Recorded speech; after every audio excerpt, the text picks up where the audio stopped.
윤석열 대통령이 지난 10월 비상경제 민생회의에 이어 이번엔 국정과제 점검회의를 생방송으로 준비했습니다. 직접 국민과 소통하겠다는 취지로 패널 100명도 함께 초청했습니다. 국민 여러분께서 다 보고 계시기 때문에 저도 좀 긴장이 됩니다. 윤 대통령은 특히 노동, 연금, 교육 등 3대 개혁 과제에 대해 선택이 아니라 필수이고 반드시 해내야 한다고 의지를 드러냈습니다.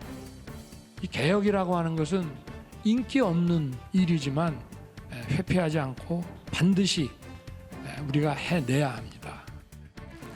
또 최근 화물연대 엄정 대응과 함께 가장 우선적으로 추진하고 있는 노동개혁에 대해서는 이뤄내지 못하면 정치도 경제도 망한다고 강조했습니다. 우리가 이것을 이뤄내지 못한다면 그리고 이것이 노동 문제가 정쟁과 어떤 그 정치적인 문제로 흘러버리게 되면은 정치도 망하고 우리 경제도 망하게 된다.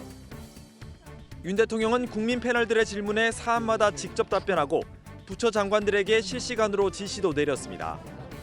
이에 따라 당초 100분으로 예정된 회의는 50분가량 더 늘어났습니다. 윤 대통령은 마무리 발언에서 연금 개혁은 초당적이고 초계층적인 협력이 필요하다며 논의 과정 자체가 국민 통합 과정이 되기를 바란다고 강조했습니다. 윤석열 대통령은 이창양 산업통상자원부 장관이 대독한 신한울 1호기 준공식 축사에서 지난해 12월 원전 생태계 붕괴를 막고자 애끓는 심정으로 이곳에 왔었다고 밝혔습니다. 윤 대통령은 이제는 기쁜 마음이라며 원전 산업 생태계 구축을 위해 노력해준 노고에 감사드린다고 전했습니다. 무분별한 탈원전 정책이 지금의 에너지 위기 시대를 맞아 우리 경제를 수습할 수 없는 상황으로 몰고 갔을지도 모릅니다.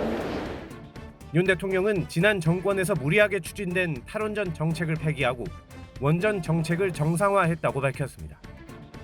탈원전으로 움츠렸던 원전 산업을 정상화하기 위해 내년에 2조 원 이상의 일감과 금융, 연구개발 자금을 지원하기로 했습니다.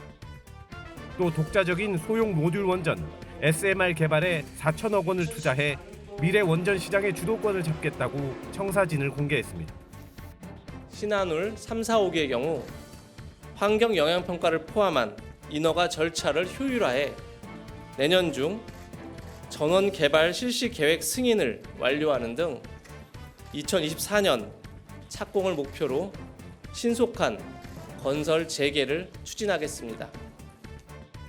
탈원전 정책 폐기를 선언한 윤 대통령은 주 52시간제와 문재인 케어 정책 폐지에 이어 전 정부 색깔 지우기에 나섰습니다.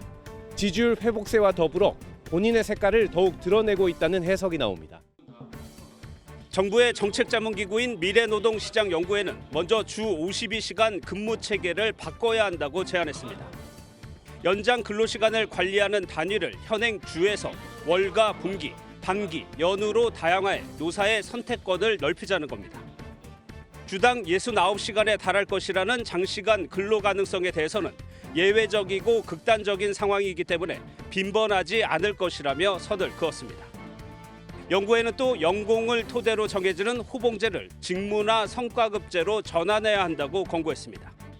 이 밖에 일하는 날과 출퇴근 시간 등을 자유롭게 선택할 수 있는 선택적 근로시간제를 모든 업종으로 확대하고 기간도 3개월 이내로 늘리자고 제안했습니다.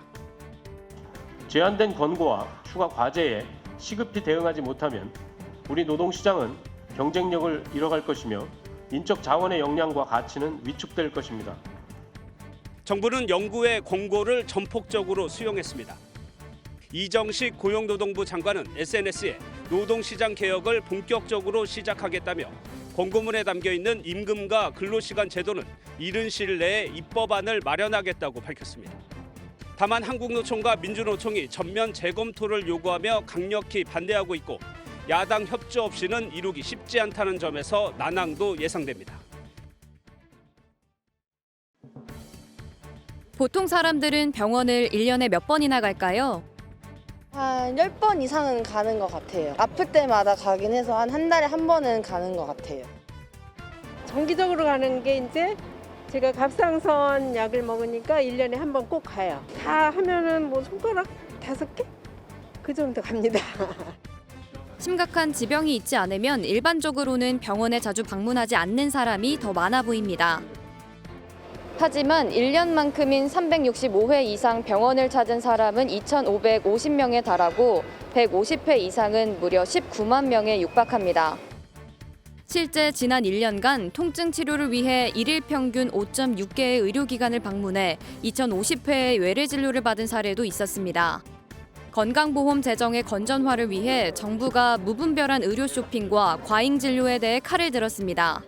먼저 1년 365회 초과 의료 이용부터는 환자 본인이 부담하는 금액을 기존 20% 전후에서 최대 90%로 상향했습니다. MRI와 초음파의 경우 무분별하게 시행되고 있다고 판단하고 급여 기준을 명확하게 개선하기로 했으며 예정됐던 근골격계 검사 혜택도 축소하기로 했습니다. MRI, 초음파 검사 등 급여 항목과 기준에 대한 재점검, 공정한 건강보험 자격관리와 합리적 의료 이용의 유도, 재정 누수와 관련된 불법 행위에 대한 엄단 등 구체적인 지출 효율화 방안을 또 외국인 피부양자가 입국 직후 고액 진료를 받는 무임승차 문제를 해결하기 위해 입국 후 6개월 후부터 건강보험을 적용하는 방안도 마련됐습니다.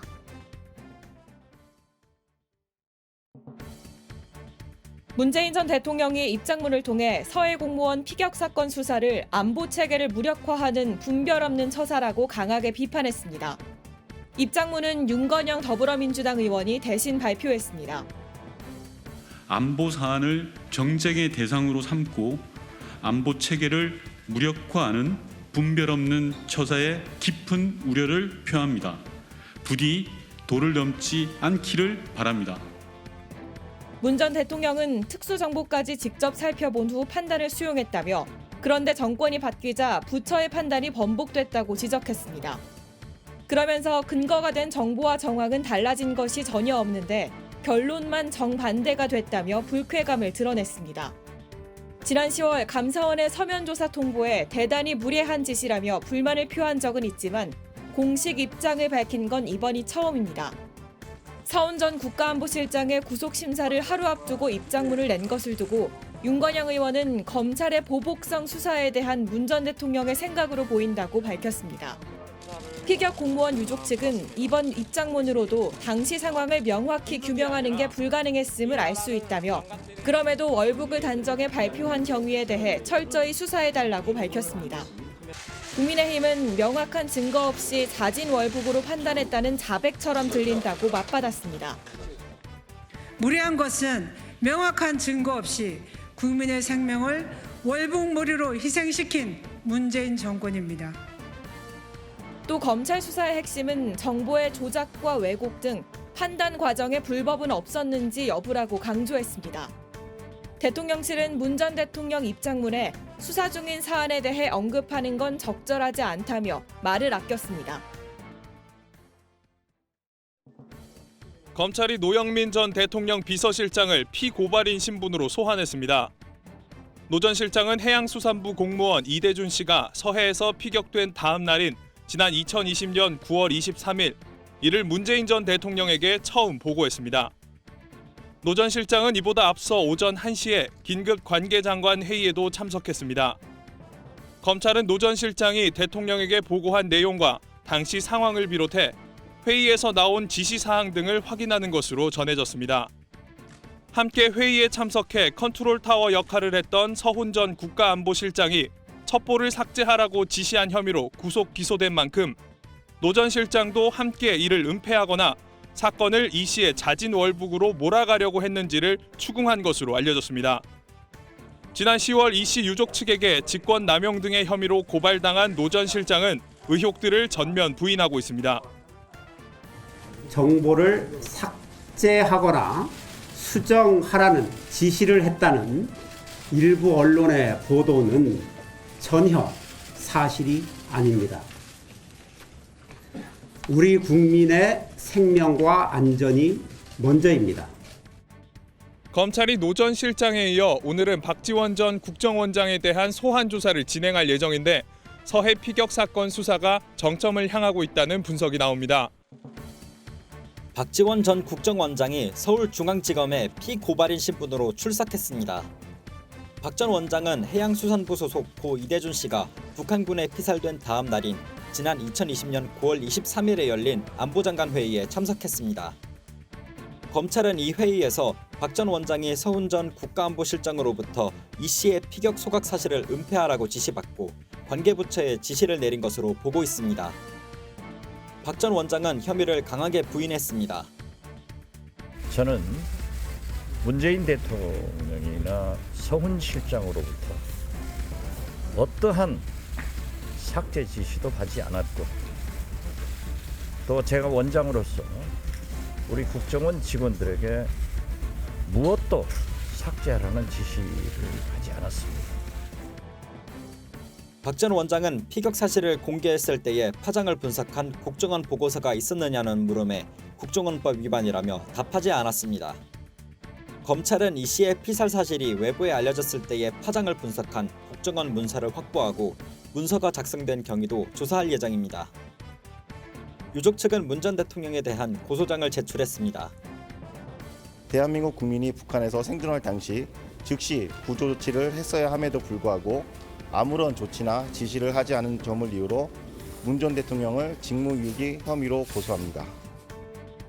검찰은 첩보 삭제 혐의와 관련해 박 전 원장에 대한 소환 조사를 마지막으로 관계자들을 재판에 넘길 방침입니다.